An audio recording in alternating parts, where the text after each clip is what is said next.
ওজমি save the site ফাউন্ডেশনের পক্ষ থেকে সবাইকে নমস্কার জানাই। ছোট্ট ইনফরমেশন, রেটিনোপ্যাথি অফ প্রিম্যাচিউরিটি। যখন বাচ্চা জন্মায় তখন জন্মানোর সাথে সাথেই কিন্তু আমাদের চোখের পর্দাটারও কমপ্লিট ডেভেলপমেন্ট হয়।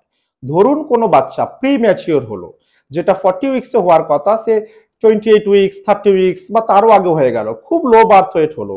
নর্মালি যেটা 2.5 কেজির ওপর থাকে তারা ছোট হলো, 1 কেজি 1.5 কেজি বাচ্চা, অনেক দিন ধরে এনআইসিইউতে থেকেছে, অক্সিজেন দিয়েছে, বড় হয়েছে, তাদের কিন্তু রেটিনা ডেভেলপমেন্ট হয়নি। ওই বাচ্চাটা কিন্তু বড় হয়ে পুরোপুরি অন্ধ হয়ে যেতে পারে। অবশ্যই রেটিনা চেক আপ করা উচিত 4 সপ্তাহর মধ্যে, জন্মানোর 4 সপ্তাহর মধ্যে, যে তার রেটিনা সম্পূর্ণ তৈরি হয়েছে কিনা। যদি না হয়ে থাকে তার জন্য সঠিক ট্রিটমেন্ট করা উচিত, তার টেস্ট করা উচিত।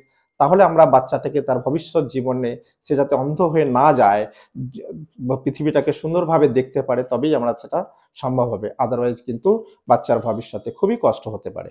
তো আমরা যেটা বলতে চাই যে যদি কোনো বাচ্চা প্রিম্যাচিওর হয়, কোনোদিনই তার 4 সপ্তাহের মধ্যে রেটিনা চেক আপ যাতে হয়ে যায় সেটা যেন ভুলবেন না।